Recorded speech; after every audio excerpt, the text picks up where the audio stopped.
We're discussing the budget transparency and accountability in a global context today on the occasion of the 2015 Open Budget Survey. And nobody needs to leave ODI empty-handed. There are copies of these, I think, being circulated and also outside. We're very lucky to have with us Waren Krafchik, the Executive Director of the International Budget Partnership that produces this survey, and he'll be explaining it to us in more detail. We also welcome Mr. Kenneth Mugambe, the Budget Director of the Ministry of Finance in Uganda, and also Joachim Wehner, Associate Professor at the London School of Economics. And via video link, we're very pleased to welcome Mr. Roman Kachur, the Deputy Minister at the Ministry of Finance in Ukraine. Hello there. Good. That's a good sign for our technology at the moment. You're all very welcome. Now, one thing that strikes me often about these kind of events at ODI is the expertise that we have with us in the room. So I wonder if we could just go around quickly and say our names and if we're part of a particular institution, and then we'll all know each other a little bit better. I've introduced the panel, so start over here. I'm Tim Williamson, a Research Associate with ODI. I'm June Lewis. I have a charity in Gambia, and I'm here as an interested party to see what information I can gather and to get a copy of it. I'm Tim Hughes, Open Government Programme Manager and involved and also coordinator of the UK Open Government Civil Society Network. I'm Simon Marcosian from Floridians. I'm Laura Sochas from the Africa Health Budget Network. I'm Sarah Harcourt from the One Campaign. I'm Catalina Reyes from Publish Woody Fund. I'm Andy Wynn from the University of Leicester, working in Nigeria. I'm an independent editor, and I do a lot of work with the National Treasury in South Africa, and I've done some work with them. I'm Claire Shelton from the International Budget Partnership. And I'm Elena Mondo from the International Budget Partnership as well, in London. I'm Nama Yoda, the researcher for Open Budget Survey 6208. Uganda. I'm Simon Gill, based here at ODI. I'm directing the Budget Strengthening Initiative. I'm Emmanuel Sowan Campo. I'm the manager for the Budget Strengthening Initiative in South Sudan. I'm responsible with the Budget Strengthening Initiative in Madeira. I'm Strauss. I'm the country manager for the Budget Strengthening Initiative in Liberia. My name is Martin Wabure. I work for the Budget Strengthening Initiative in South Sudan. I'm Jonu Basu, and I'm a consultant with the Open Government Partnership. I'm Caroline Pershing. I work for PwC and the Global. Fahala, I'm a research officer with Kate at ODI. Tom Hart, also a research officer with Kenneth at ODI. Shakira Mustafa, also research officer with Kate. David Goldsworthy from the National Audit Office. I work on our programs for strengthening other Supreme Audit institutions and also public accounts committees. Great, and it strikes me that I didn't introduce myself. So I am Bryn Welham. I'm a research officer at the Centre for Aid and Public Expenditure here at ODI. So our schedule today is to run until 3 p.m. We'll be starting with Waren's presentation for about 15 minutes to introduce the survey.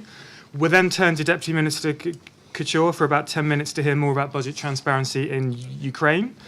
We'll move to Mr. Mugambe back here in London for a point of view from Uganda. And just to note, ODI recently published a blog suggesting that Uganda may be more transparent than Norway. So we can hear some thoughts on that perhaps. And then we'll ask Professor Wehner here for some reflections on what we've heard.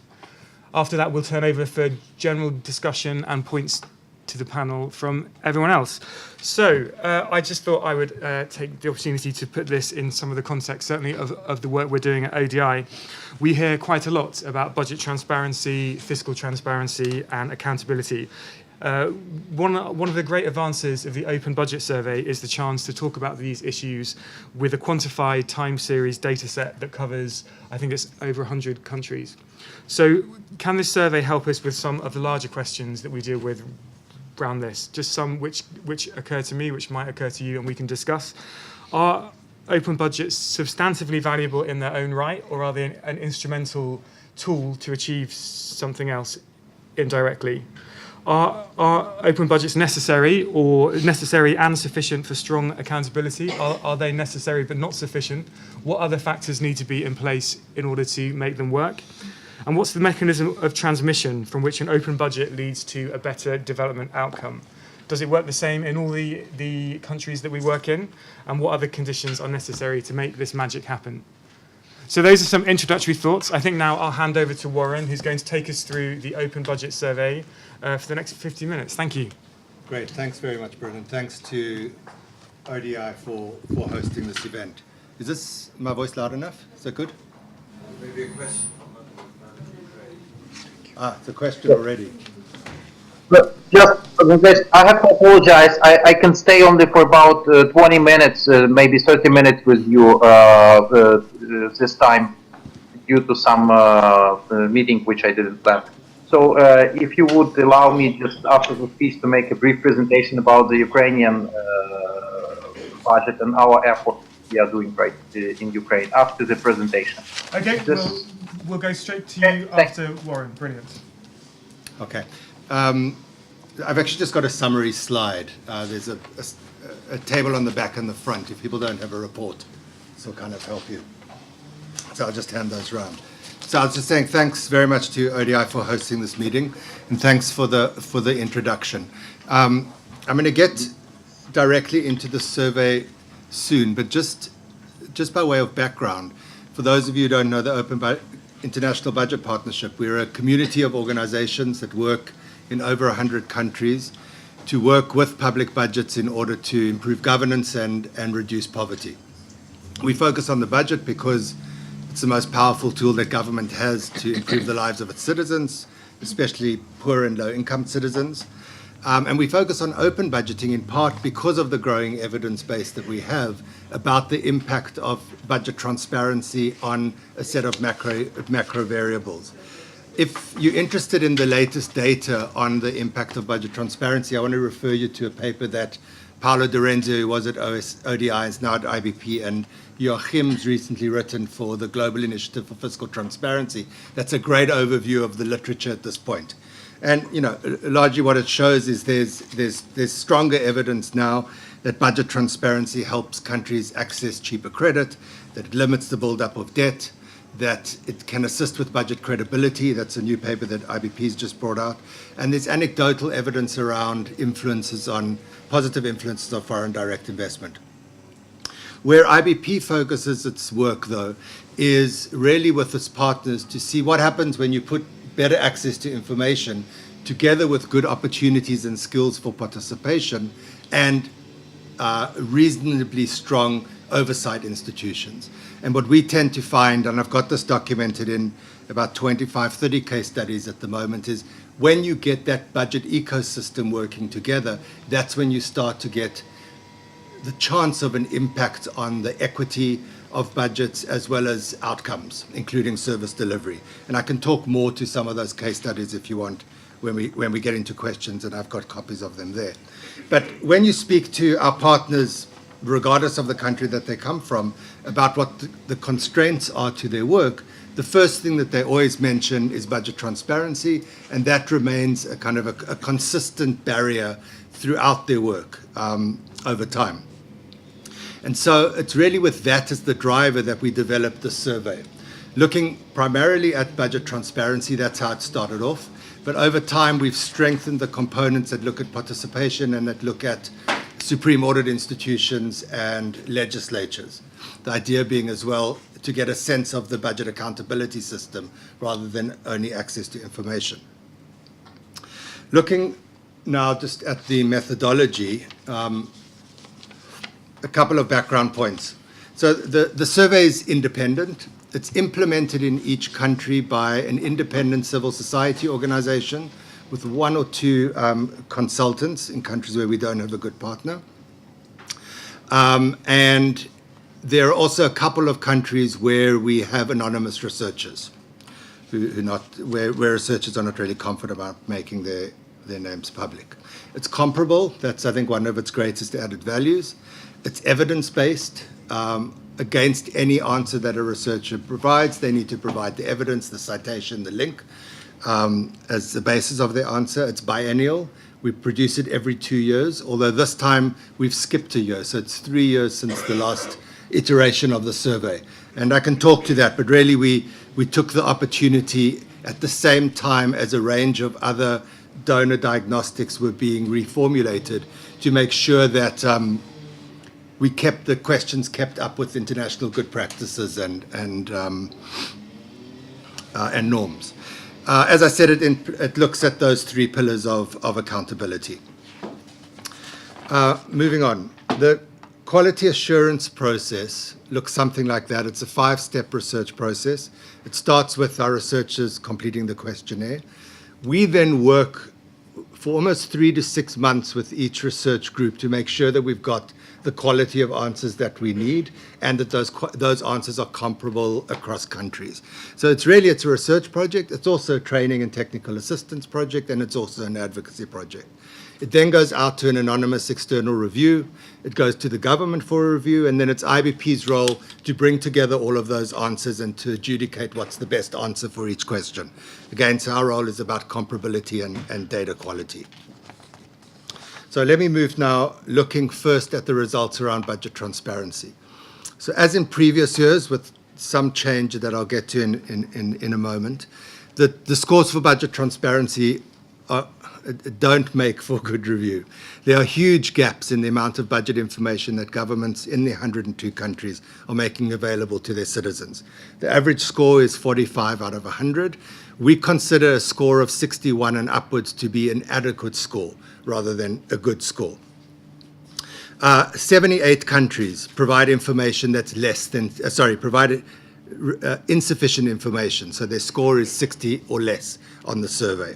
That's 68% of the global population. 17 countries provide scant or no information, and of those 17 countries, and this is the worrying statistic, there's 16 countries that still do not make publicly available the executive budget proposal. So the base document on which any analysis or understanding of government's priorities needs to be based.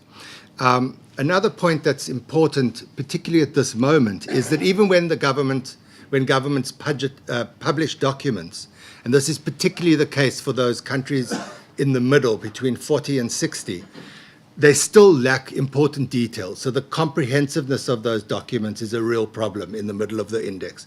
And an example is Rwanda. They publish all 8 documents, but their score's very low. And their score's low because each of those documents is just too thin. This, I think, is an urgent call. It's an urgent call to all of us that are committed, and the UN that's committed to an open and accountable and transparent SDG process. These results undermine the idea that we're ready at this point in most of the countries in the survey to provide an open and accountable SDG process.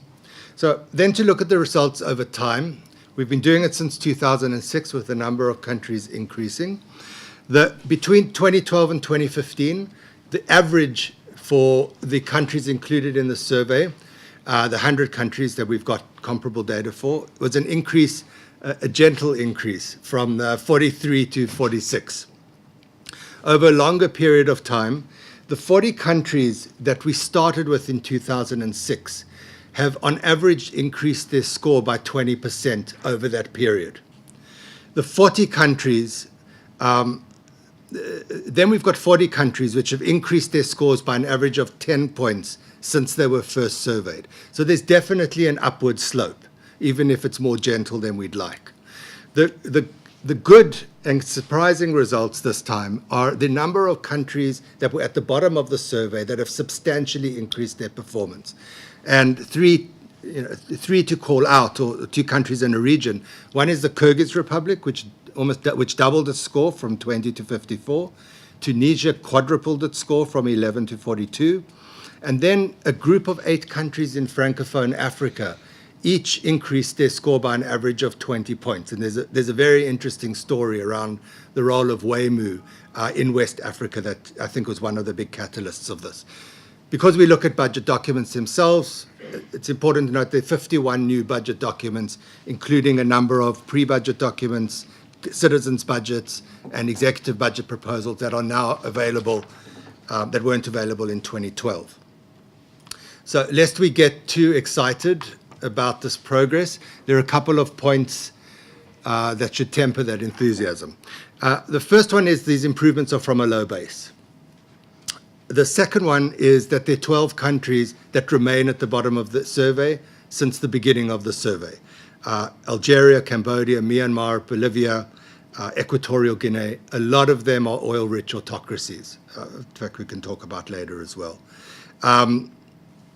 Then I think a new finding in this survey is about the sustainability of gains in budget transparency.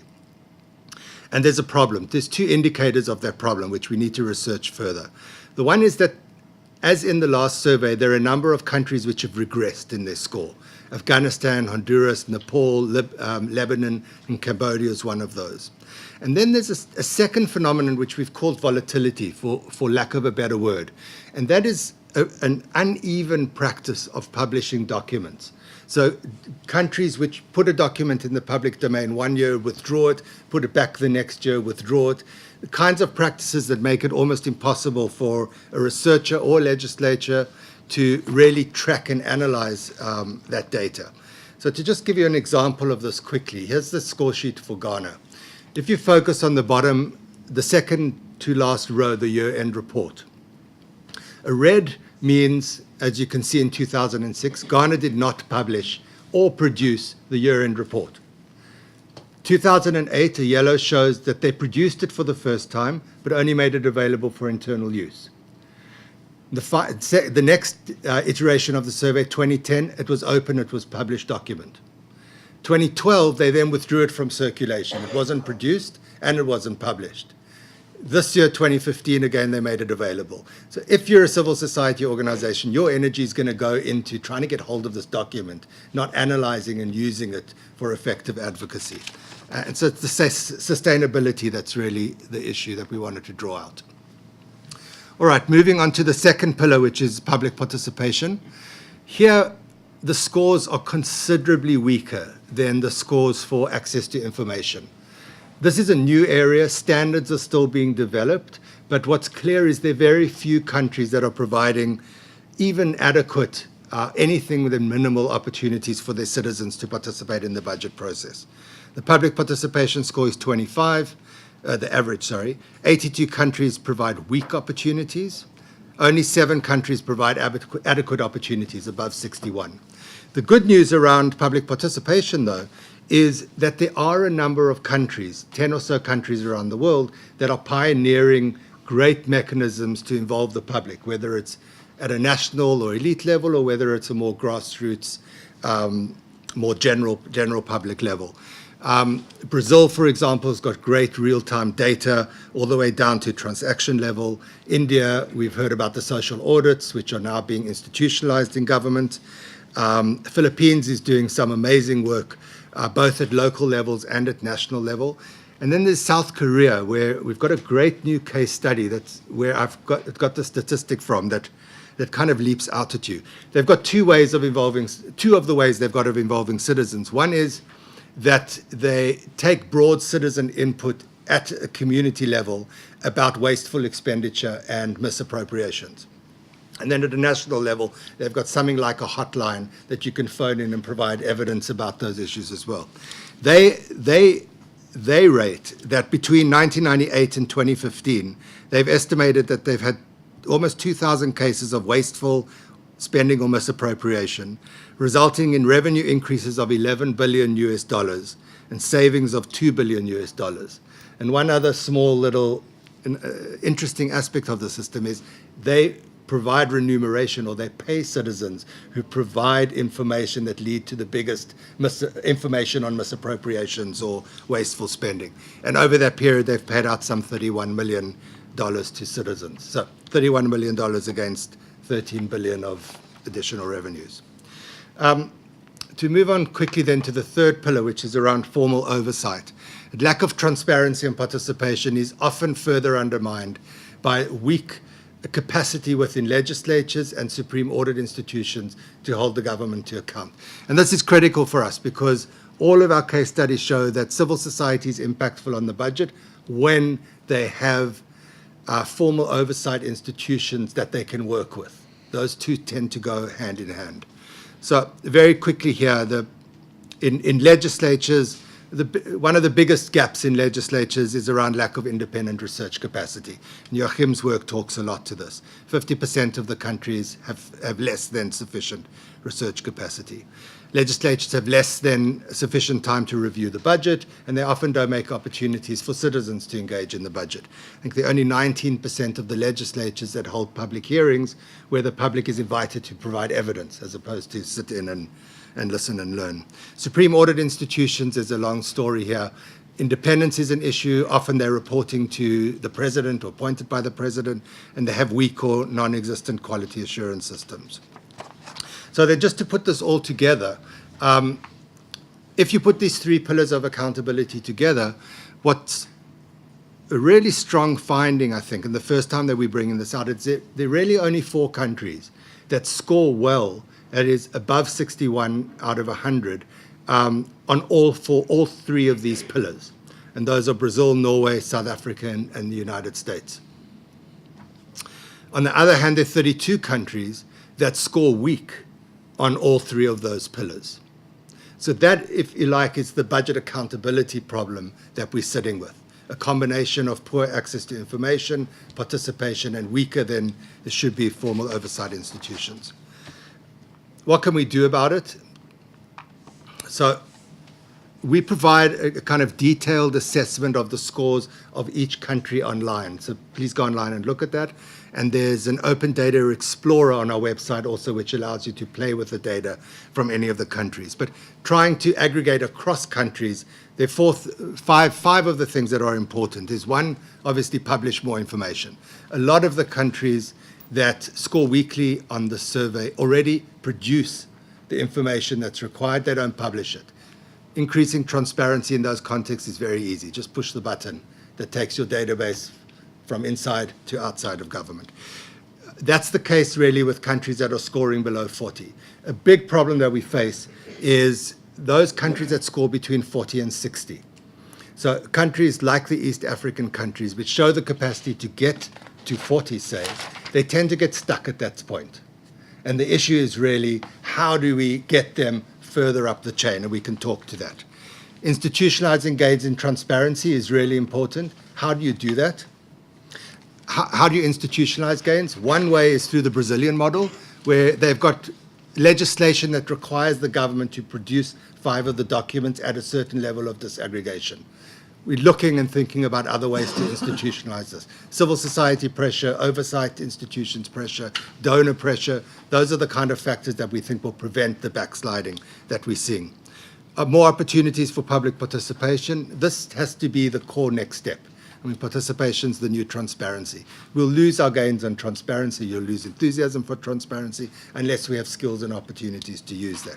Oversight institutions, as I mentioned, are core to the working of this entire system. They should be built in parallel to building the executive branch. We've just been doing some work in Myanmar, for example, where there's a good $55–60 million that's going into building public financial management systems. 98% of that's going to the executive. You're going to end up with a country that looks very similar to the way the country looked before. And that leads to the final point, which is about promoting the development of integrated systems. How do we ensure that countries build a system and donors build a system rather than building individual components of the system? There's no magic bullet, not from civil society or anywhere else. So that's gentle increases, lots more work to be done, and I think a lot of concern if we want to make sure that we've got open and accountable SDGs. Thanks. Thank you very much, and thank you particularly for sticking to time. So there's a huge amount of information there, and I'm sure there's much more detail in the report itself. Given the pressure on his time, we'll turn now to Deputy Minister Kachur, who will be talking us through the situation as he sees it in Ukraine. Deputy Minister Kachur. Thank you very much. Can you hear me well? Yep. Yes. Yep. Okay, thank you. So first of all, we see that Ukraine currently is ranked number 66, with 23 points in the ranking, based on the 2014 report. And actually, this does not reflect maybe the current situation, since the report was based on the data back from 2013. Since that time, Ukraine has undergone major changes. Probably you know it. also that, and I would like to inform you about our initiatives which have been done by the current government and the Ministry of Finance. First of all, I would like to say that our target is to be ranked in top 20 as based on this year result. How do we plan to achieve this? First of all, just a few days ago, our ministry launched absolutely revolutionary website, which is called the e-data.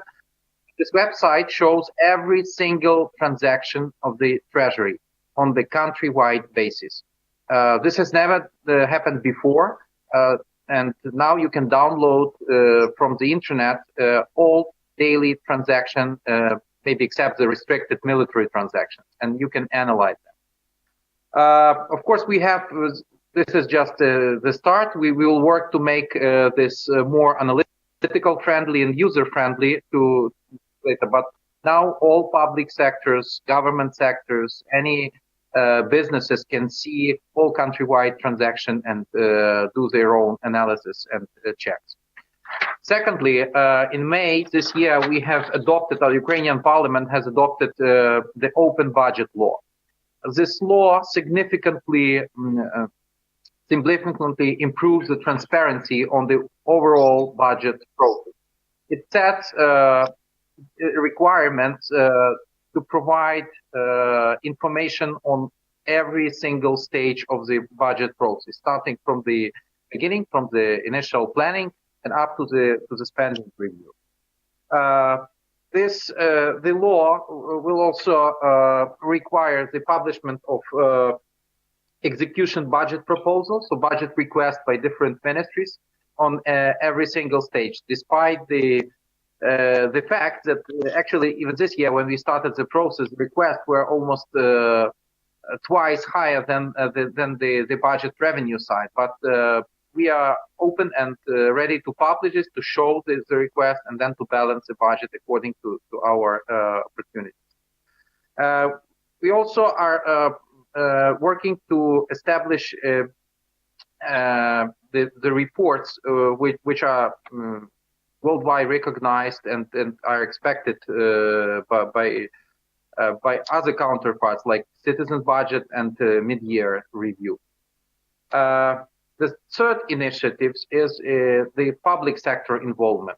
Just yesterday, we have formed a civic council to the Ministry of Finance. This council consists of just opinion leaders, the experts, the business representatives. This is the permanent consulting unit, which will work on the pro bono basis with the ministry professionals, with the ministry top management, to consult and review the ministry activity on the permanent basis. So these are the key three things which I believe will help us to get to the top 20 on the open budget ranking, and we are working to implement these things into practice. Thank you for, and apologize, maybe one more thing. You mentioned about the Supreme Audit Institution. I have to mention this, that just 2 weeks ago, Ukraine has adopted a new law on the which significantly widened the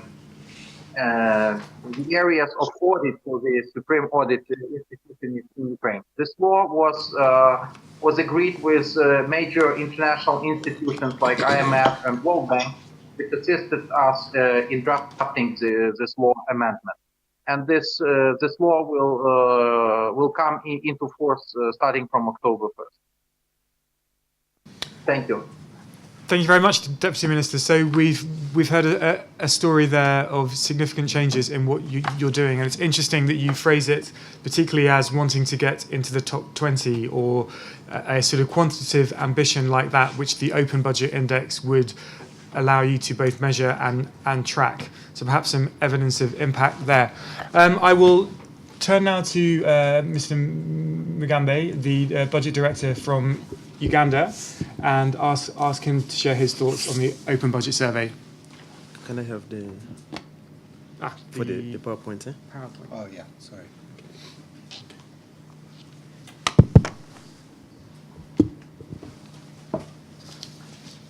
Okay, thanks a lot. Can I have the presentation on the screen, please? Essentially, what I intend to do is to answer largely three questions or issues. Why we need to be transparent on the budget. The second key issue I want to talk about is basically the initiatives we have undertaken in Uganda, and then try and look at the lessons that we have learned. Now, in terms of our approach, we have made budget transparency part and parcel of our system. We look at budget transparency as part of the whole, it is institutionalized. It is part of the culture that we're trying to build in the whole way the budget is, prepared and the way the budget is executed. Now, why do we need this kind of transparency? First of all, if you look on the left-hand side of my presentation, a few years back, we had a number of scandals, what we call scandals, out of funds that were misappropriated, both in the office of the Prime Minister, also funds which were meant for pension, for the pensioners. Through the government machinery, through the government system, these scandals were actually discovered. The scandals were not discovered by anybody else. But having found out these issues that came out of the scandals, we try to use that as in a positive way, if you want, to ensure that we can strengthen our systems, but also we realized that systems are just not simply enough. In addition to systems, it became apparent that we needed to open up the budget, ensure that information goes out, to the broader public, and that's why this issue of budget transparency on our side is extremely important.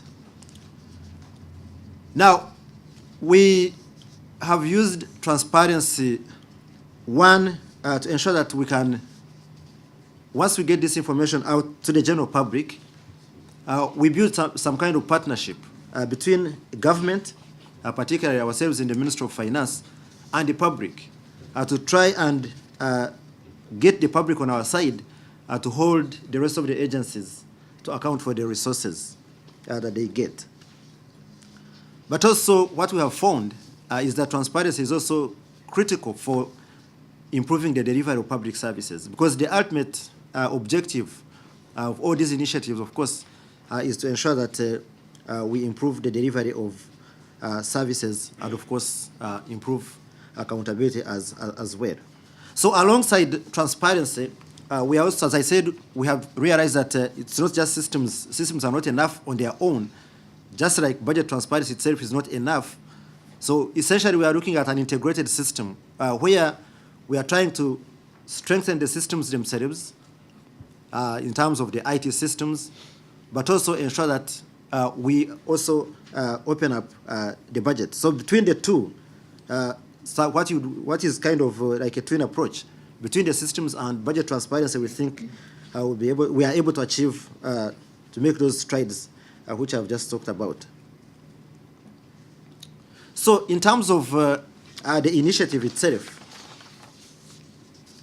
we have had a very long history of opening up our budget. We started publishing information on the budget maybe almost 20 years back now, ensuring that information is published in the print media, ensuring that information is even put on the facility level notice boards, either at the headers facility or at a school. So we have had a very long history of doing that. However, in 2013, that's when we essentially stepped up our efforts on budget transparency. Of course, taking a leaf from the scandals which I talked about, which we had, and trying to use that to see how we can use, all this information to help us on improving accountability. So we formed a strong partnership between ourselves in government and the civil society. with the Ministry of Finance essentially taking the lead, but also working with the rest of the government ministries, government agencies, as well as the decentralized local governments. Now, in terms of the civil societies, we have a partnership with about three key agencies. One which is like a coalition of civil society organizations. It's called CSBAG, Civil Society Budget Advocacy Group. It's an umbrella organization for NGOs which have interest in the budget. We have an international NGO, Innovations for Poverty Action, IPA, as well as a local NGO called the Advocates Coalition for Development and Environment. So between those institutions, they have identified what they call intermediaries. So there is a link between, they use the intermediaries as part of the feedback mechanism. So on the one hand, the intermediaries help in disseminating information, but they also help in disseminating, educating the public about the budget information, but also receiving feedback, which is then fed back to us in the Ministry of Finance, and we try to use it to see how to influence either policy or any issues which affect the budget. So that is essentially the summary of the strategy. So we use, on top, we ensure that budget data becomes available, and shortly I'll be talking about our website, which is one of the main mechanisms that we use to ensure that the public accesses the information. So we have budget data being available. The intermediaries whom I have just talked about then help in translating the information and also in engaging the general public, but also collecting the feedback. So the specific feedback, then once the information comes to us in the Ministry of Finance, of course, it goes to the different government actors, and we expect the different government actors to provide whatever responses that the population is raising, because it could be on any, issues like some of the examples that we had, depending on maybe it's information about a school or money which has gone for a school and yet the money is not being properly used, or an inquiry about how much money is going for a particular service. So that information goes to the different, the relevant government institution, and the relevant government institution then is expected to respond. And then, of course, it continues as a whole chain, which feeds back into what we do in the Ministry of Finance. So that is our website. Now, over almost a year, we have now had about over 26,000 visits between July 2014 and June 2015. So clearly what is coming out is that the public is picking more and more interest in using this website. Actually, what came out, what was interesting on our side, is that even the politicians, particularly the members of parliament and some of the local councillors, are actually finding the website extremely useful in being able to access information. Because when you go to the website, it has information almost up to the lowest level of government. So if you are a local politician, you can go and navigate into the website and be able to get information regarding the amount of resources that have been allocated to your sub-county or parish or schools in your, in your locality, or how much money has actually been released by the Ministry of Finance. And then, of course, that gives you an opportunity to provide whatever feedback in terms of whether the funds are being used properly or they are not being used properly. We noted that there were about 6,000 searches for information over a period of about 6 months, and over 80,000 documents were downloaded since the website came into effect. Of course, the picture you see there is of the president when he was launching the National Development Plan. We also have a hotline which the public can use to call in and ask for any kind of information. So we have a call center which is operated 24/7. That is on the screen. What is being shown is essentially a response to a question that was asked on one of the primary schools in the countryside. The website has operates in 6 languages. So essentially, you can ask a question in English, and then any of the other local languages grouped on a regional basis. Between August 2014 and June 2015, we have had over 2,000 calls, which makes an average of 11 calls per day. Our strategy is to ensure that we publicize the hotline, the call center more, because we think the call center has a huge potential to help us in generating information and also providing feedback. And of course, try and also take advantage of the technological advancements because of the mobile phone revolution, where practically almost maybe 80% of the adult population in Uganda now own a mobile, or at least can access a mobile. So we think the hotline, presents a huge opportunity for improving on the dissemination of information. So in terms of the challenge of ensuring accountability, we have over 4,000 users who are registered on the website. We have had feedback. 264 people have provided feedback using the website and also the hotline. As I said, government officials are expected or are required to provide feedback. Now, this is also now being enhanced by the legal framework.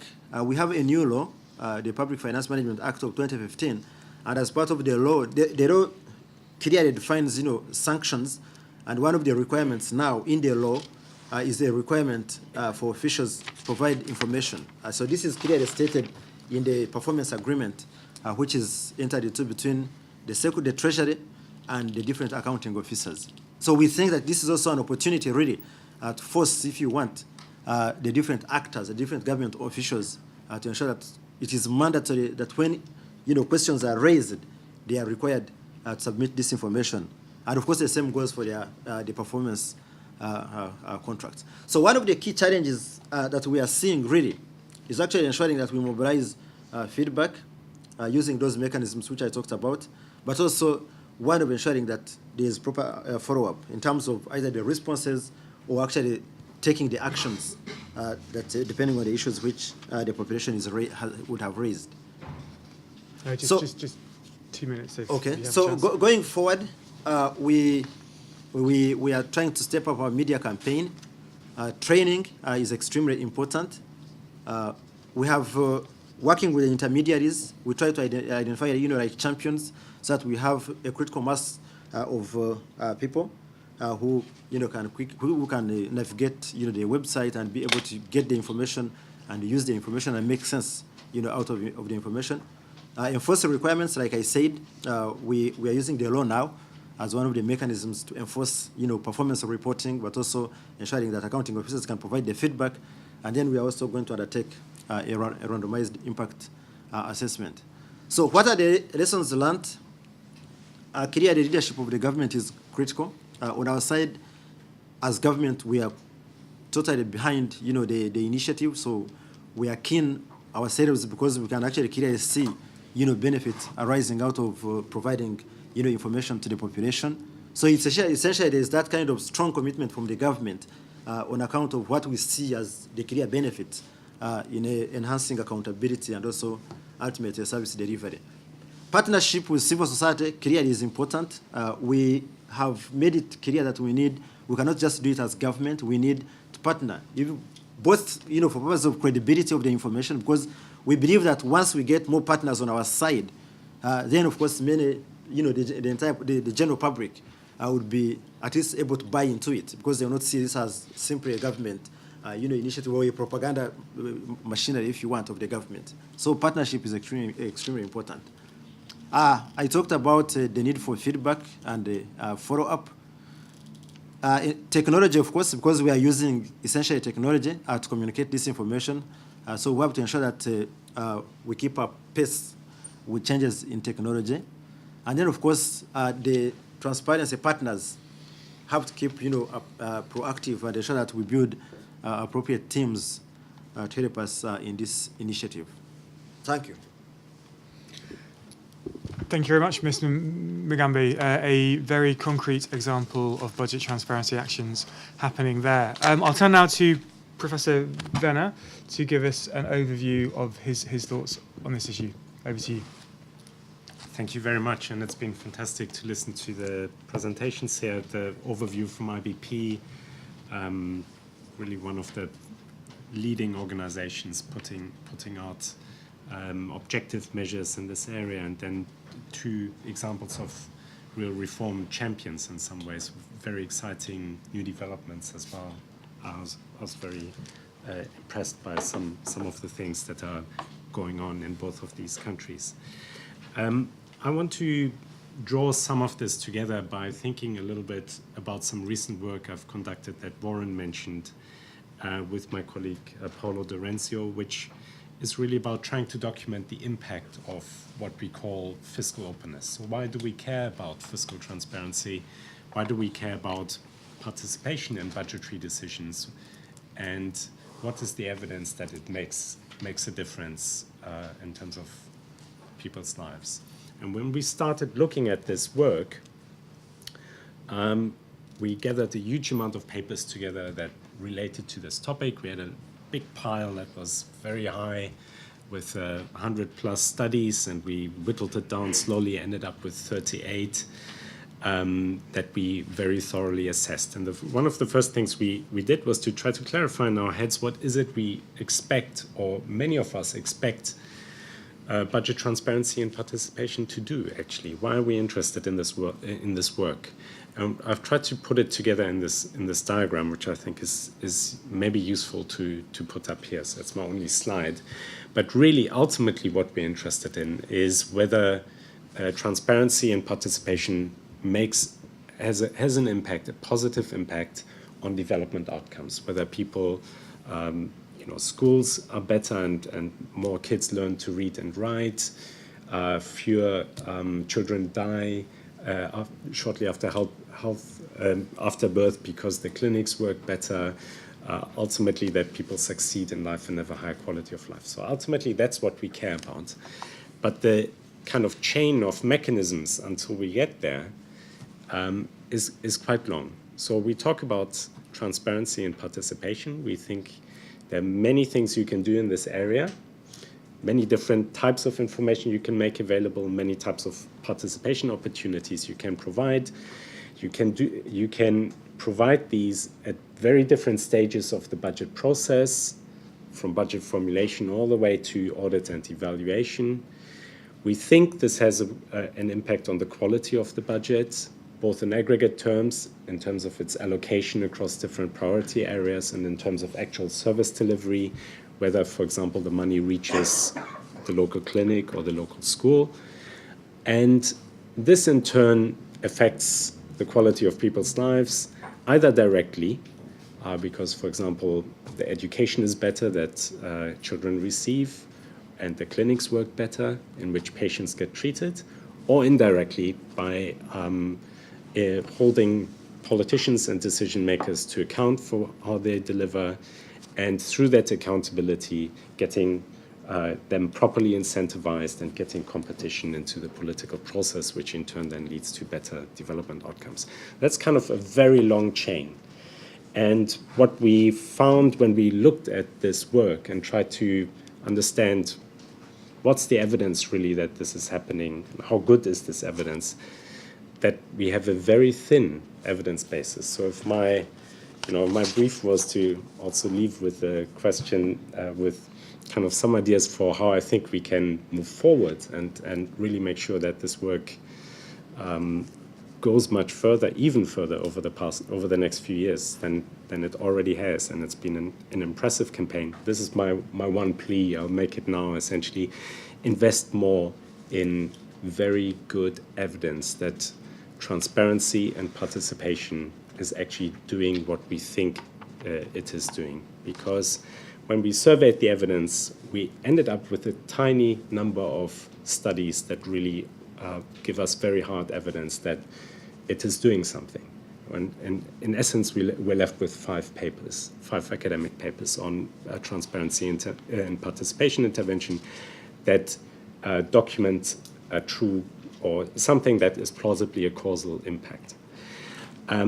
Overall, on balance, the news is encouraging. So it's a very small number of papers, but almost all of them say transparency or participation is good. It gives us better budgets, it reduces corruption, and it may impact on the quality of people's lives. But I think there are a number of really big open questions that we as people interested in transparency and participation need to invest much more in. And I was encouraged to hear that you're planning some randomized controlled experiments that help to properly evaluate some of the initiatives that you're currently engaged in. We need more of that kind of work. So let me just map out maybe 5 areas, and I will leave it at that, where I think we need to understand better what is going on in this broad area of participation and transparency in budgeting. So first, I think there's untapped potential in terms of finding out which bits of budget transparency are giving you the most impact. So transparency, also captured in the Open Budget Index, is really a large set of disclosures across different budget documents, across different stages of the budget process. We often, as reformers, have to prioritize one thing over another, and I think there's a lot of uncharted territory here in terms of if you have to prioritize between different reforms, where do you go first? Is it the formulation of the budget? Is it the execution? Do you need to invest more in audits? Where do you get the most bang for the buck, if you want? So these kind of, I think that's one area where we know very little. And some of the studies have focused at very particular disclosures, and we were far from understanding the whole breadth of possible impacts from various types of disclosures in the transparency domain. Second, I think they're real. Again, we often face trade-offs. If we advocate or if we support organizations that work in this area, what should they focus on? And I think we should invest more in understanding whether what are the payoffs from individual initiatives? And should I invest more in participation? Should I invest more in transparency? What gives me bigger impact? Where's more return for the money that I might put into projects that I fund? So one very important study, for example, looked at compared participation and transparency interventions and found that in that particular case, participation didn't do much work, but a transparency intervention had a big impact on corruption. That's just one piece of evidence, but there might be other questions around this trade-off there certainly are many questions around this trade-off which I think we need to ask and answer. A third and related question is, I think we understand very little about how transparency and participation relate to one another. I'm probably right to say that Waren might correct me, but I think we've been disappointed by the number of cases where more information doesn't necessarily lead to more participation. So these kind of relationships between transparency and participation, does one lead to the other? How do they reinforce or relate to one another? I think we understand extremely poorly still at the moment. The fourth set of questions where I think we need to think more is trying to trace this mechanism of what transparency and participation do. So it's one thing to say the budget is better because we get more priority for health or education in the budget process, but then trying to trace, how that then eventually matters for development outcomes, for example, trying to follow this chain of impacts that I've tried to map out in this figure. I think there are very few studies, very little good evidence that actually does that. actually some work on Uganda in this area that I think is close to doing it almost perfectly, but is not free of criticism either. And then finally, as proponents of transparency and participation, I think we need to think more about what is the context in which transparency and participation initiatives work. So we know from the small number of very high quality studies in this area that, for example, the press has a very important role. So if you have local media in particular that uses information, that disseminates it, that picks it up, it magnifies the impact greatly. So there's certainly something here with the media that we need to think about. And there might be a large range of other contextual factors that greatly affect whether some of these initiatives that we're supporting with NGOs or with governments actually have the desired effect. And I think that's something to unpack a lot more. So to conclude, this has been an exciting movement also to watch. I've been kind of a follower of this work for close to 2 decades now. And I think the next push will have to be trying to show and quantify hard impacts of transparency and participation. And it's really a plea for people working in this field to gather behind initiatives to do that. And that sometimes takes a lot of time, it takes a lot of resources, but ultimately some of the big answers we need to get in order to make a even stronger case for transparency and participation will only come from very high quality evidence of this type. Thank you.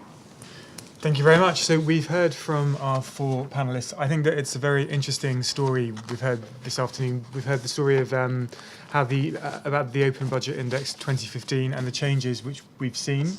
We've heard a Deputy Minister, no less, outline some of the large changes that they've put in place in Ukraine and his determination to move up this specific index. Some interesting stories from Uganda about the work that's going on, and I'm struck by the use of technology and media in what's been going on in Uganda, and Joachim's point about the power of the press and to publicising accountability to have an impact, and also the broader conclusions. It's always nice to know that there's some evidence that what you're doing might make an impact. So that's good news. But your point about where to prioritise reform effort underneath, maybe down in the weeds of that, is a good question to throw open to our audience here, particularly given that many people here work specifically on some of these issues, and I'm sure that donors, if they're working in this area, would always like to know where should we be focusing our funding for a maximum return.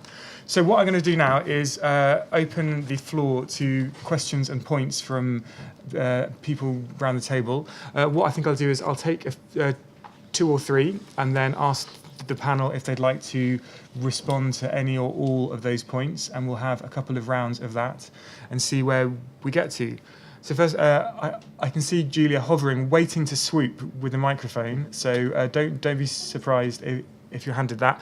I'm going to abuse my privilege as chair to call on Shakira, who works here at ODI, who's been doing some thinking about budget transparency, to go first, and then just catch my eye, and we'll take it from there.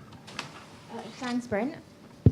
My name is Shakira Mustafa. I'm a research officer at CAPE, and just to say, all of us, I think, in this room would agree that constructing any index that takes multi-dimensional qualitative information on institutions and reduces it to something fewer dimensions in a quantitative manner is a remarkable achievement.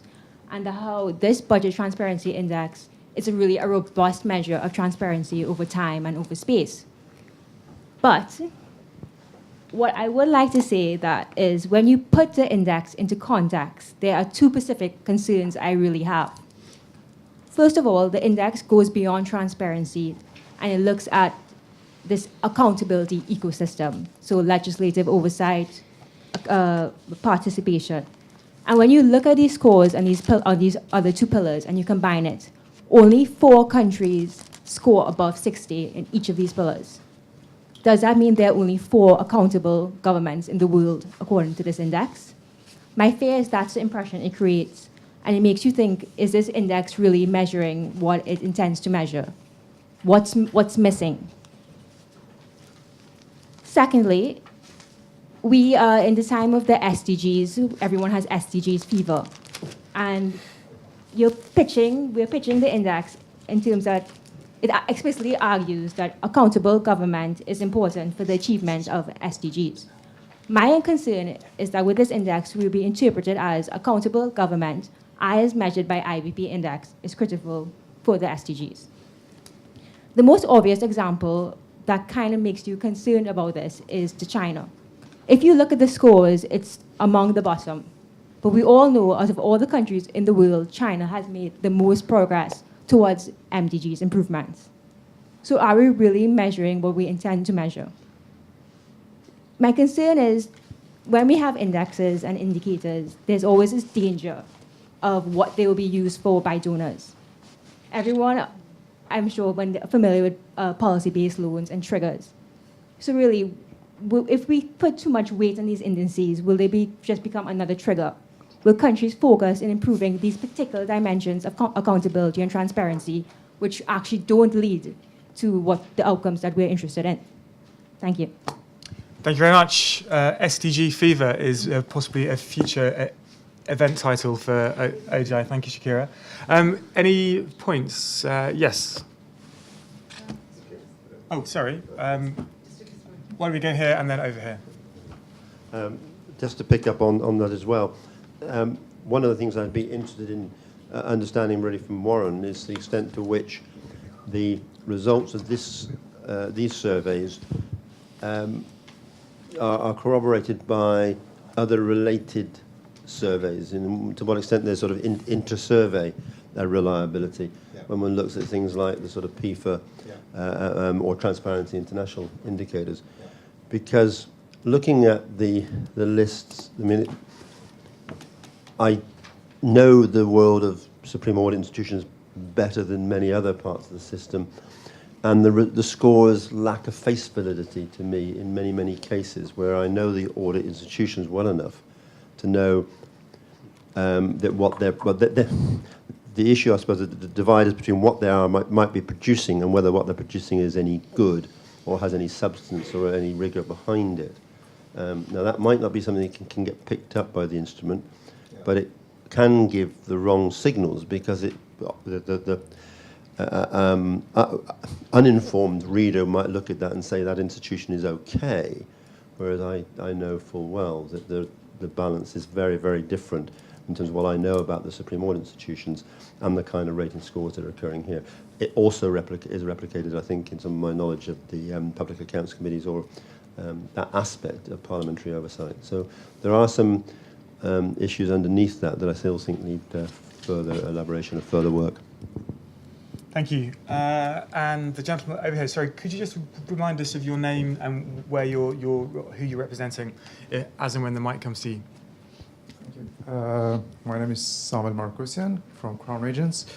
Thank you very much for this. Can you hear? Yeah. I'm Samuel Markosian from Crown Regents. Thank you very much.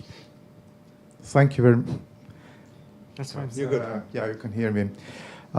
This is a very useful tool, and I particularly use in many countries when I conduct fiduciary risk assessment, particularly for DFID.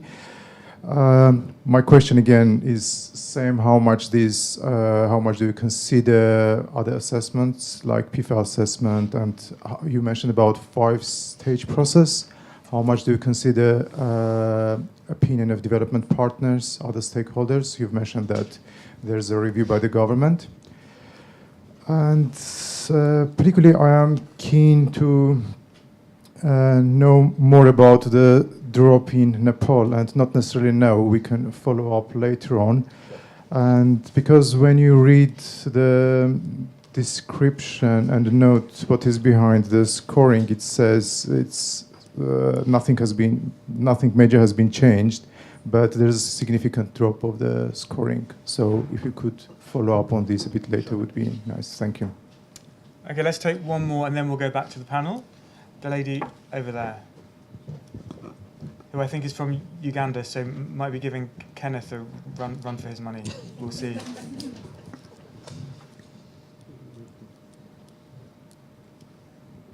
Thank you. Once again, I'm Imelda Namaga from Uganda. I want to thank Kenneth for the wonderful presentation. However, there are few comments for him. The first one is about the year-end report. Much as we produced this report, if you look at the information that is provided in this report, especially when it comes to actual expenditure, most of the information is focused on the approved budget. So the information on actual expenditure is not complete as at the end of the financial year, making it very hard to actually find out how much money has been spent by a sector or ministry, so maybe for the last 5 years. This actually is a general comment for all the sectors. Then regarding the website, it's good to hear that you're using it as an accountability tool. However, we think you need to go beyond what you have on the website. I'll give an example. Last year, we tried to sample 20 schools in Mityana district. And actually, we tried to follow the money. We realized that 2 of those schools were not existent, yet the money was being sent. And the question was, who was receiving the money and where was it going? So I think you also need to go beyond what is on the website so that we're able to correct some of the problems we have. Then the other one is on the citizens' budget. You realize that for the last 2 years, much as it was produced in the previous years, the last 2 years, this role has been left to the media and civil society. That is why there is a slight decline in the score. So maybe we urge Minister of Finance to produce a citizens' budget at the national level so that citizens are able to know exactly what is in the budget without having to wait for the media. Then the last one is on the public participation. We thank you for the initiatives that have been put in place to engage the public in the budget process. However, there are a number of laws in the country that we think are going to hinder public participation. Like the recent Public Order Management Act law, which has been put in place. This is actually threatening most CSOs from engaging in the budget process. Recently, this year, our staff were arrested more than once when we were trying to hold accountability platforms in Bushenyi district because we did not request for permission from the police, yet we were doing things actually, we're trying to do it for the good cause. So I think maybe you also need to help us so that we're able to engage in the budget process, especially at lower local government. Then I think the very last comment is on still transparency at subnational levels. We appreciate that a lot has been put in place, and there is more focus on budget transparency at the national level. However, at subnational levels, there are a lot of gaps that need to be addressed, especially when it comes to information produced at later stages of budget process. If you wanted to know maybe the in-year report or mid-year report or even end-year reports from any local government, it is very hard to get this information. So you have to wait for an officer to be in office to be able to give you the information. Yet at national level, it's quite different. If we are able to improve on this, maybe we'll have a much better Uganda in terms of transparency. Thank you. Thank you. Okay, so a series of questions there, both on the nature of the survey and some specific to Uganda. Let's hear from Waren. Should we move this back again? Thanks. Thanks for those questions. I think what's important in this index, as in other indexes, to be very clear about what it's measuring and what it's not measuring. What we're most concerned with in this survey is an assessment of the extent to which citizens and civil society organizations can access information and participation and oversight institutions to engage in the budget process. That's what we're trying to do. It's not a measure of the strength overall and accountability of the Supreme Audit Institution or of the legislature. It's focusing on the citizen, and I think that's really important. It focuses on a national level. That's another limitation to think about. And that affects your comparison, by the way, between Uganda and Norway. And it doesn't focus on the quality of data. It focuses on the access to data. So I think all of those factors start answering your question. The survey, one of the key factors of the survey that I think underscores its strength is that it relies on a set of generally accepted international good practices. These are not indicators that are plucked from the air or represented or championed by any one of those institutions. Now, we have very good alignment between and development of good international practices in access to information. We've got quite good alignment around good practices on the role of supreme audit institutions in the Lima Declaration. We have very little good practices that have bubbled to the top or alignment amongst them within participation and in the role of legislators. So to the extent that good practices is the way to build a good solid index and set of yardsticks, those are two stumbling blocks, or those are two weaknesses that we're working with together with other partners to strengthen. In turn, they'll strengthen the index, but we've got quite a long way to go on those. So then to use that logic, this isn't a survey that assesses the capacity of countries to implement the SDGs. So China may well do well on the SDGs, and they may do that by never ever talking to one citizen. That's not what we're trying to measure. What we're trying to measure here is we're trying to take firstly, it's not a survey of SDGs. It's a survey around citizens' participation in the budget process. We think that it has an implication for the SDGs because the latest SDG outcome document has a goal 16 and it has a commitment to open, transparent, and participatory SDG process. And that's the link that I'm trying to make. It seems to us a fairly logical link to say that if you can't get access to information or opportunities to participate in the budget process, and the SDGs are going to be implemented through the budget process, you've got a problem that you need to think about around citizen access to that process. So the second point around the SDGs, and it affects particularly the countries, that huge block of countries in the middle, the yellow block of countries. They fall down because of the lack of comprehensiveness in their data. And the lack of comprehensiveness is around macroeconomic variables, interest rates, debt, etc., as well as data around the link between plans and budgets and data on outputs and outcomes. Again, all of those are variables which you really need to know if you're going to be monitoring or engaging in the SDGs. So that's the link that we make to those. And just to come to your questions around the other surveys, there's now a fairly good tapestry of diagnostic instruments around budget transparency, less so around participation, but we're getting there. All of the tests that we run show very high correlation between the OBI index, between the OBI index and the Transparency Corruption Perceptions Index, PIFA, and the ROSCs, as well as the OECD the OECD Good Practices Index. So there's very good correlation. It's not such a huge surprise that there's good correlation because each of those indexes at least take the OBI into account and as their starting point. So it's a little bit of a cheat, but there is good correlation there. There's also increasingly, and I'll just stop on this point. 5 years ago, there was a problem of a lack of alignment between these instruments. And the lack of alignment was why we were all talking about the same thing. The standards that we were using were different. So, for example, the IBP required an audit report to come out originally, I think it was 6 months after the end of the budget year. The OECD requirement was 3 months. And if you go through a set of standards, you'll see that lack of alignment in a number of places. What's happened, and largely through the work of the Global Institute, the Global Initiative for Fiscal Transparency, is there's a lot greater alignment between those instruments.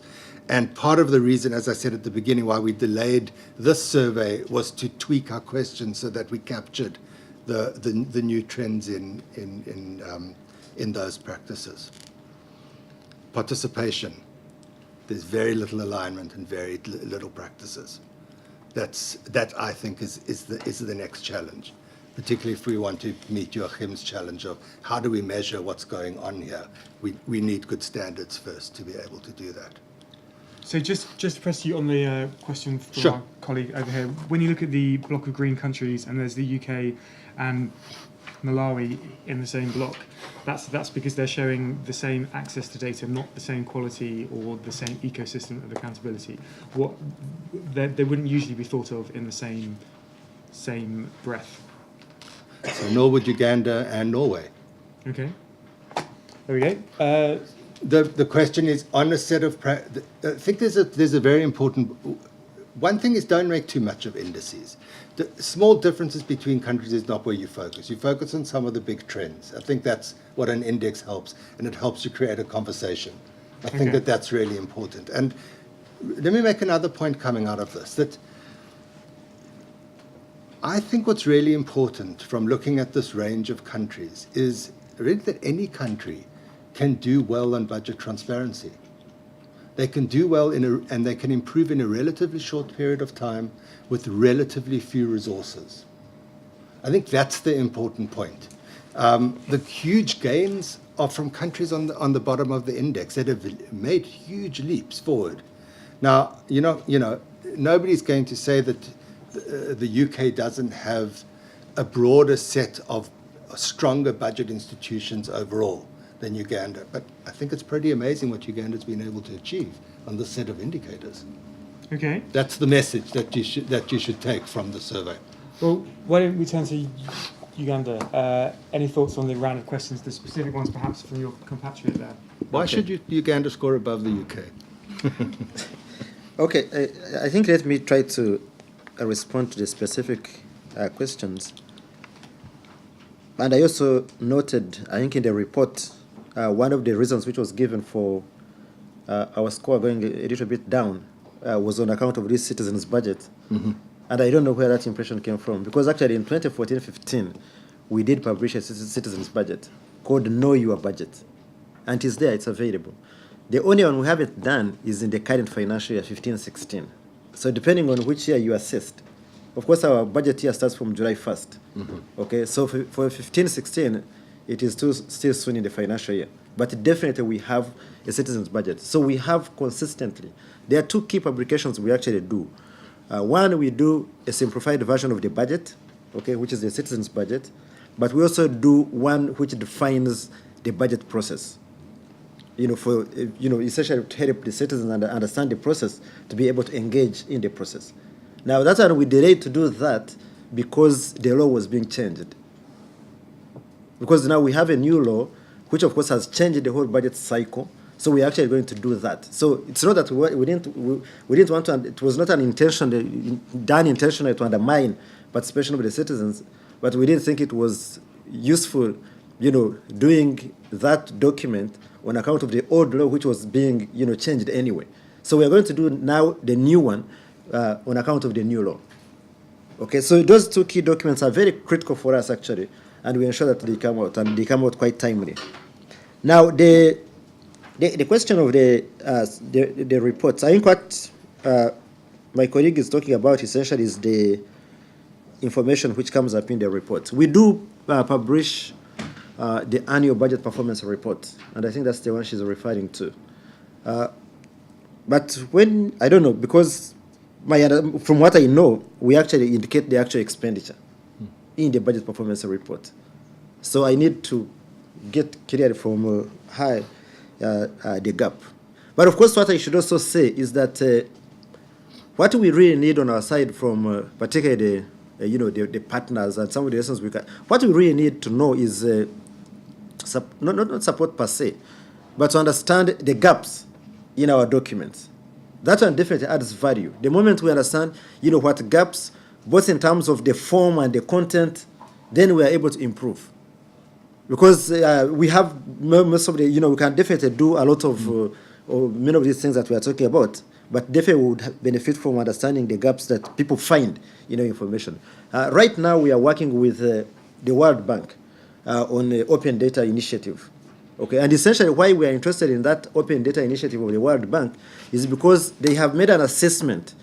Of course, it's not just on budget. Budget is part of, the whole Open Data Initiative, but they are making an assessment of the data that we, put out in the public domain but also they are looking at its usability, the extent to which this information actually can be accessed, accessibility, but also the extent to which this information can be used by the public. And we think that is a very positive, thing, because it helps us to know where to focus in terms of improvement.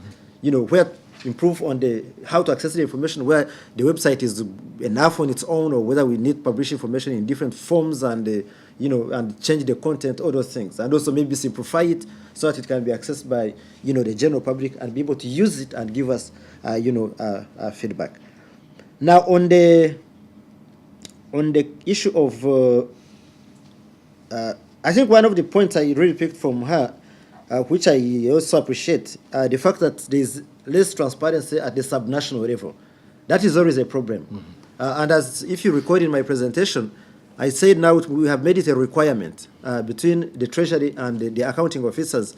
And when I talk about the accounting officers, I'm not just talking about the central government ministries. I'm also talking about the local governments. It is now a requirement for them to provide this information, but also to give even the feedback once citizens ask questions and all those things.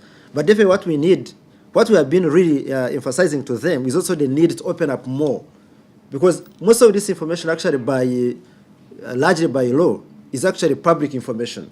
So when we send out money to a local government, that information is already public. So we actually expect a local government to put that information out in the public. Okay, when we talk about even the payroll, because some of the challenges that we have actually encountered are on account of, for example, the payroll. So we expect this information actually to publish on the notice board, even people by their names and salaries, because we know by doing that, then we are able to use the population to tell us, to eliminate like ghost workers, for example, because the population will know that these particular people actually are not working in this locality because they know it better than we do. If it's a school, or, people in the community would definitely know. So we have actually been, emphasizing that particular point, but it's definitely a challenge, and that's one of the areas which we want to tackle to ensure that this information, because we think actually information at the lower level would help us actually achieve a lot more, because that's near the, the service delivery points. Now the issue of the laws which might be hindrances, I think we might have to take that debate to Parliament, because that's I'm totally stuck, because we have a new law, of course, as she said, the Public Order Management Act. It is the law. I mean, we are as handicapped as anybody else. I mean, it is it's a law which has been passed by Parliament, and it is being implemented. So the civil society has to mobilize and, for lack of a better word, force the government to amend, the law, because short of that, we have no choice but to go by what is in the law.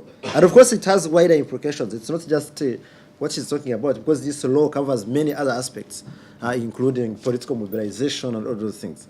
So that's why it becomes extremely challenging. But I can definitely understand their frustration as well. Now, I think the issue which came up of impact, I know he did mention the objective of the index. Of course, I think one needs to establish a relationship between all these initiatives that we do, because definitely we wouldn't be doing an open, budget index just for the sake. I think we need to establish the relationship between all these transparency initiatives that we're undertaking and the impact in terms of either service delivery, in terms of, accountability, in terms of maybe reducing corruption and all those things. So on our side, that's why we actually have that randomized impact assessment. And it is part of the strategy. Right from day one, as part of our partnership with the civil society organizations, we agreed that, yes, let's embed the impact assessment as part of this whole process, so that at the end of the 5 years, we are able actually to tell whether these initiatives are having the desired impact or not. Yeah. Okay, I stop. Thank you very much. Joachim, any points to raise from all this? Maybe just a brief comment. We put these concepts together, participation and transparency, and participation by various actors, participation by civil society, role of legislatures, strength of oversight institutions, and Waren made a really good point in terms of pointing out when it comes to transparency, there's much more convergence in standards, and I think there's much more disagreement. Some nascent convergence, maybe, with regard to some aspects of participation of these various actors, but overall, much less agreement that this should be something that should be pushed. I think the Open Budget Index, in terms of transparency, is very, very. It's based on a wide array of questions, and as Waren was pointed out, it's about the availability of information. There are some aspects that are harder to measure. So I think the bits that will be more controversial, I think, are the participation, the accountability, and the legislature side. And let me just say that this is something we didn't cover in our review, but here, for example, there are some of these tricky questions that I think people have to answer as well, because there's quite a large literature that potentially giving a larger role to legislature can also have undesirable impacts on budgets. It may lead to excessive spending or higher deficits and so on. And here, again, it's one of these areas where, we need to think about making a stronger point for legislative involvement with very strong evidence. And I'm struck by, thinking about the history of the UK, for example, it was William Gladstone in the 1860s, one of the most famous political personalities, or most impressive and dominant of this period, in particular the 19th century. He was Chancellor of the Exchequer. He was Prime Minister several times. He created the Public Accounts Committee. He put in place a process where appropriations get audited after the end of the fiscal year on a regular basis. Now, why did he do that? Why did someone who governed, who was in the executive, want to have stronger accountability, for example? So there's by Parliament and through Parliament. So I think here's a case to be made, and at the moment, the case for legislative participation, for example, and also civil society participation is often met by kind of skepticism and sometimes cynicism as well from those who are more concerned with macro-fiscal outcomes. And we need to look at this area as well to document good impacts, desirable impacts much better. Thank you. Let's have a further round of 3 or 4 points, and we'll turn them back to the panel again. A forest of hands, Simon, and then I can't quite see who's there, the lady just over there.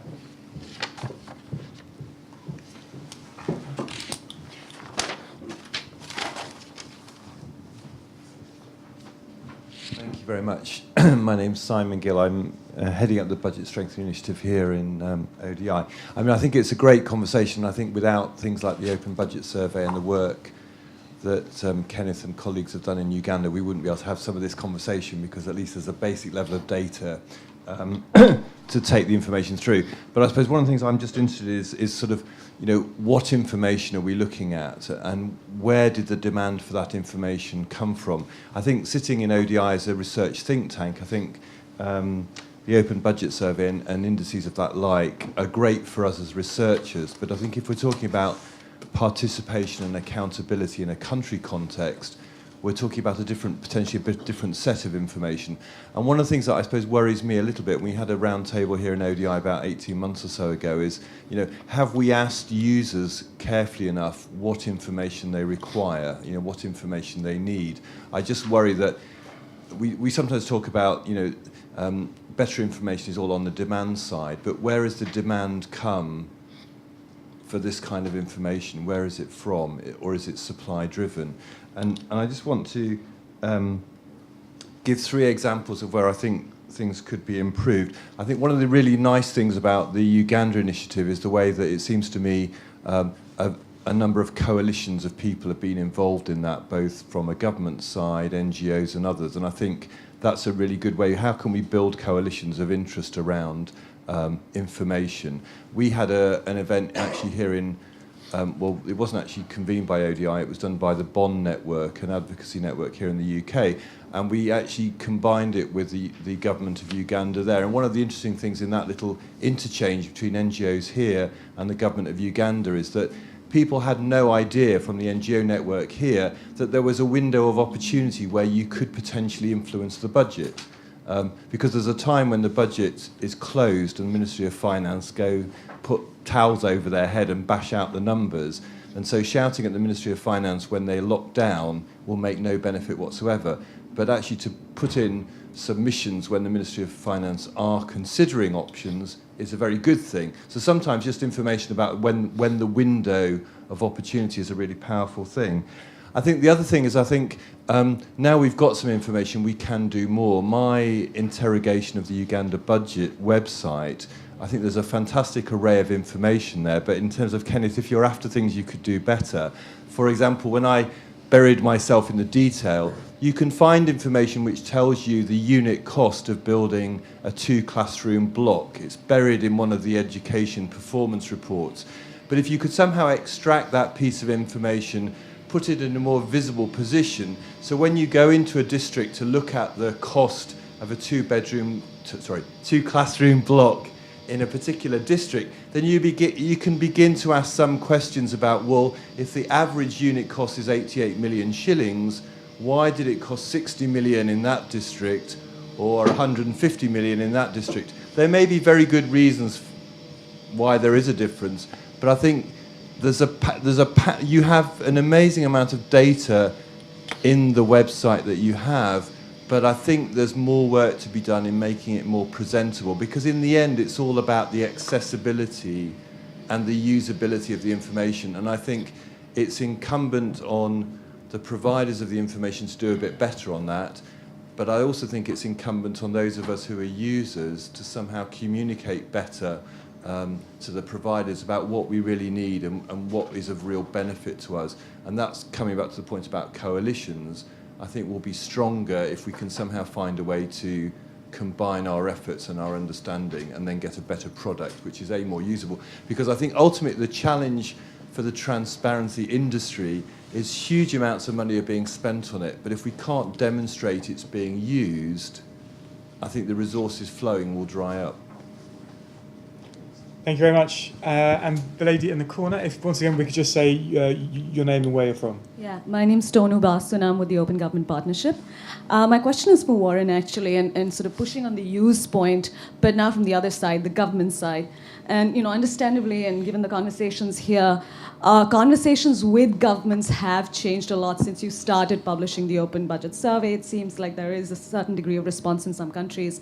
How has the strategy of how this information is used changed for you guys over time? So, how are you thinking about how the Open Budget Survey could be used by governments, and how are you thinking of engaging them? Just sort of curious to know. Thank you. Any more questions? I do have one.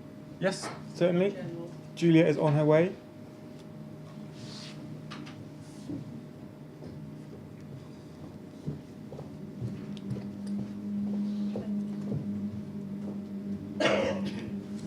June Lewis, ARC in the Gambia. It was just an observation. On the back here, it says the countries that have gone, 4 out of 4, 3 out of 4, 2 out of 4. And for the United Kingdom, they only got 2 out of 4. Where did we find out where they failed on? That's just the one question, because I will be asking questions. And I'm surprised, like New Zealand did do. Some of the countries that you think would go 4 out of 4 didn't. I don't know where to go to find out why they didn't do that one. Yeah. The second thing is the countries that are here, and I'm looking, and maybe I've missed it. Quite a bit of a lack of Caribbean countries. Yeah, there is. You're right. Big lack of Caribbean. There's only Trinidad and Tobago. Right. Jamaica said no. Go Trinidad. Jamaica said no. All those countries, they all said no. No, it's not this. I'll I just wondered why, if it was a decision making in that. Yeah. Okay, let's ask the panel to respond. It seems like there's some questions specifically on the index. Once again, Waren. Okay. Let me respond to these 3 points. I think the use of budget data and the accessibility and timeliness, that's a critical point to get right. We've got a study coming out with the bank in a couple of months that's looking at, I think, 150 to 200 civil society users of data across a wide range of countries to better and more systematically answer that question. So I think that'll be an interesting paper. We've got, smaller studies of smaller groups of our civil society partners, how they use that, but I think you want that bigger systematic database. Warren, can I just ask you, Yeah. we commented on that survey, and that survey, again, was very driven from the national level. From my perspective, it didn't address the kind of concerns about users in country. So again, You mean at users in countries at subnational level? Yeah, well, just for, users, because so for research institutes, brilliant, fantastic for us. I think for lobby groups at a national level, so if you're lobbying for more resources on education in Uganda vis-a-vis health or water, aggregate information is great. You can track shares. But for people who are really concerned about, service delivery, are my kids getting better education? Can my parents get better access to health? Doesn't help on that. And there was no mechanism in that survey to ask, what do people really want to know? So that's, I think it's great it's being done, but for me, it didn't answer the questions which are ultimately, if Kenneth's example of 26,000 hits on his website, the answers to that set of questions won't help him double the number of hits in Uganda, it will be my view. So I don't know if we're talking about the same survey or not, but I think the survey is partly aimed to look at what information do you want to access and how do you use it. So it's not a survey that's gone out, and it's the 150, 200 or so respondents are civil society organizations in those in national contexts. It hasn't gone to INGOs or think tanks. What I'm saying is a national CSO in Uganda, no disrespect to the Uganda Debt Network, but isn't the same as necessarily the concerns of citizens at a district level. It might be the same. Well, it might. That's not a good example to take, right? Because that's a coalition where there are organizations throughout the country that are collecting and using data. So I can't tell you immediately who those respondents are and whether we're going to get to your issue or not. But I think your issue about finding ways to talk more about subnational data is critical. And we've been struggling for a while to find ways of trying to measure access to subnational data across countries, and it's really difficult, as you'll appreciate. But yeah, spot on. I thought that the Ukraine example of giving access to budget proposals from ministries early in the process was pretty amazing. I've never heard that being done. So anyway, that was one point. I think portals, that seems to be the way in which budget data is going. When we started this in 2006, less than 20% of countries provided their budget data online. In terms of this survey, over 90% of the countries are providing their data online, and lots of them are building portals. Portals are good because you can provide a huge mass of information. They're not always well configured so that they're accessible and useful and timely. So I think there's a lot of work that needs to be done on portals. Then the question about the impact of the survey. When we started the survey, our goal was to do two things. One was to provide the partners that we worked with a tool that allowed them to understand the full budget process and the information that should be provided through that process. That was the goal, and in terms of using international standards to help them do advocacy. I think that was your question. What we underestimated was the extent to which donors would use this as a tool, firstly, to set thresholds, to measure countries as part of budget support programs. We didn't predict that at all. And we didn't predict the latest development, which is countries starting to use the survey or parts of the survey to set their own targets. Ukraine was one example. Russia's another kind of intriguing example. So that's a quick answer to that question. There's a lot of data available to understand the results. If you go, so I mean, there's two particular parts of our site that you should look at. The one is the Data Explorer. If you go onto our site and the link's there, the Data Explorer gives you all of the data in a form that you can manipulate it and play with it yourself. You can then also go within each country link is you can download a short summary, which you refer to, as well as get the full questionnaire. And the full questionnaire for each question will give you the answers that came from the research group, the peer reviewer, the government, and any adjudication that we've done. So you get that full conversation to understand the changes. Anything on the Caribbean or lack Oh, thereof? yeah. So the way in which we choose countries, it's the biggest component. Well, there's two components, I guess. One is countries where we've got partners that we've worked with and we've got a good relationship with, and we trust their research capacity. We don't have good partners in the Caribbean. So, but that's a gap that we can try and amend. The second one, good, but okay, I didn't realise that was the reason. Write to me and suggest to me good partners that we can work with, and we can include them. We hope to add about 25 countries, 15 to 25 in the next round. So.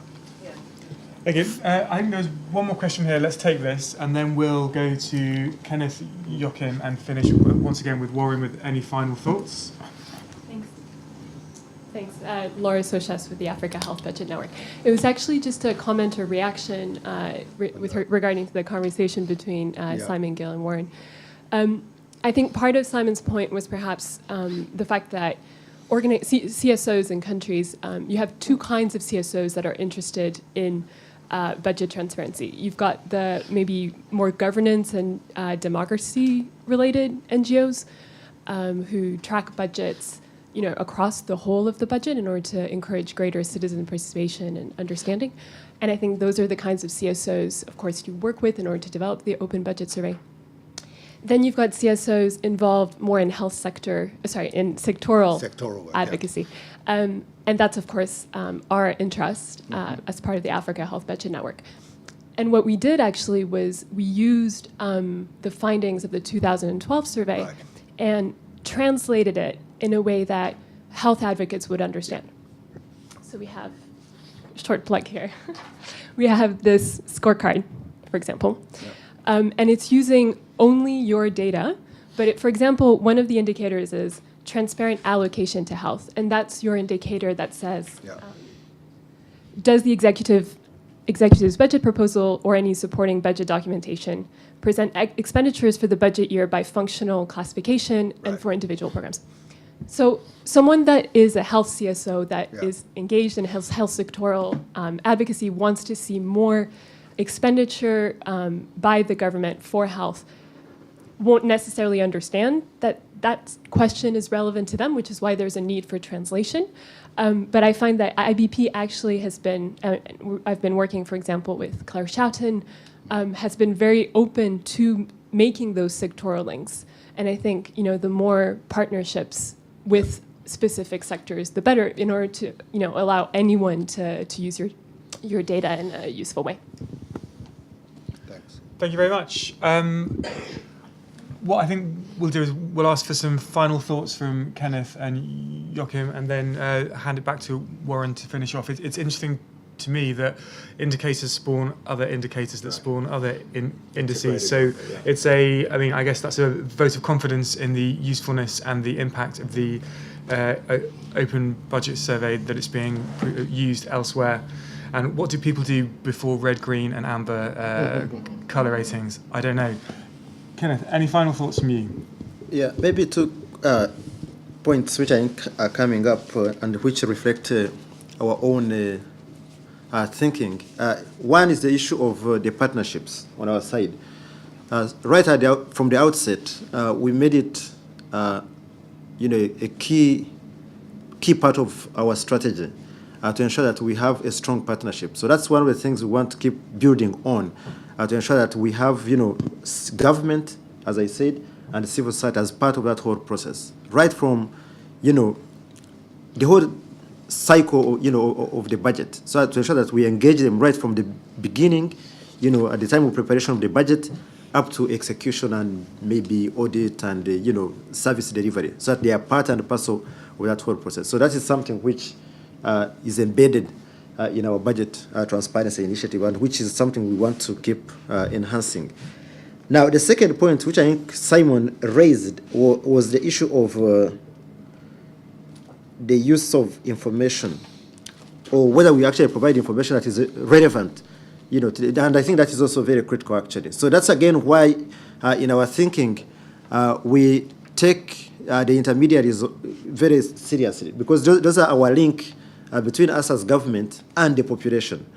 So we try to use the intermediaries to get feedback, on the nature and the, type of information that is required, the kind of information that is needed by the population, which they can actually understand, but also be able to use, in holding, like, the government accountable, and being able to use that information to monitor the budget, monitor service delivery, etc. So that the question of use of information, I think, is extremely important as part of in budget transparency. Because, I mean, if you just provide any kind of information, you not have the impact that you actually want. If people cannot get the information, interpret the information, and be able to use it actually to ask, relevant questions, but also to engage, the government. So those are two things which I thought I should mention.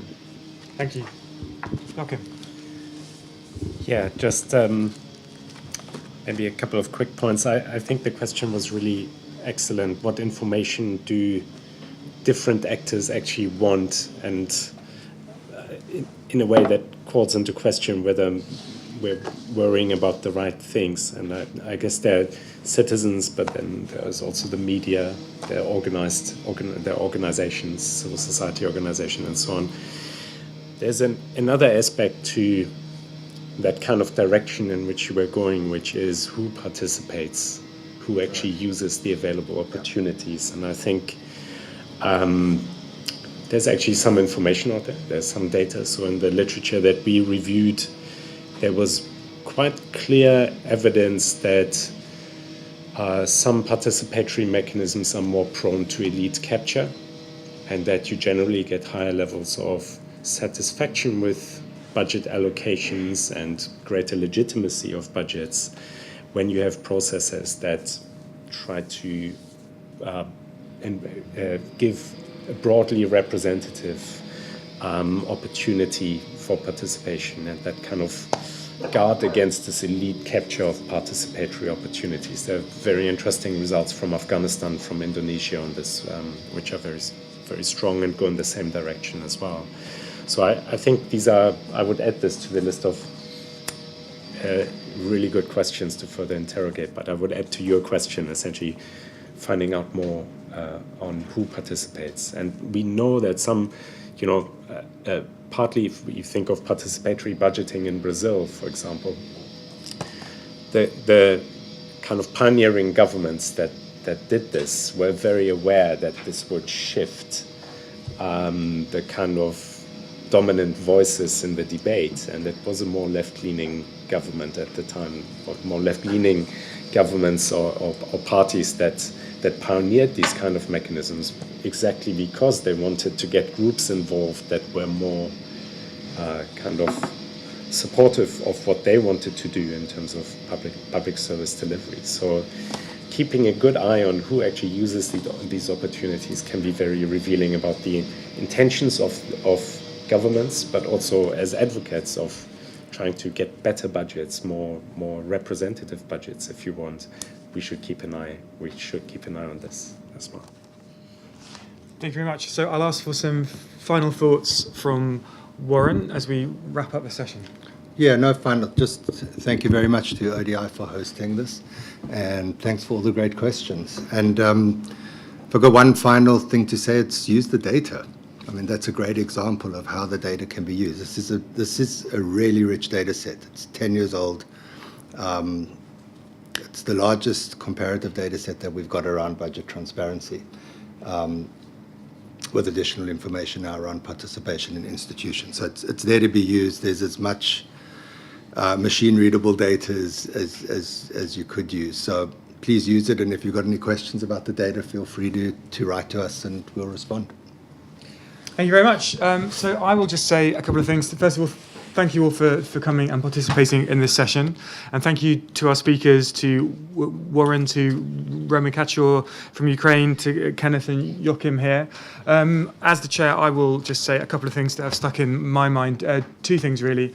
One, evidence from Joachim's work that better budget transparency is associated with better outcomes, although that leads to more questions as to how, and also a comment from Waren that actually it's not so difficult to do, and relatively modest investments of resources can result in a better open budget, and that comes through in seeing the UK and Uganda in the same kind of tier, despite the differences in resources that might be available to the two governments there. I think that gives a good message for hope and for activity in this area.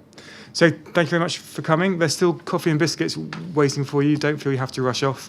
And thank you very much. Thanks.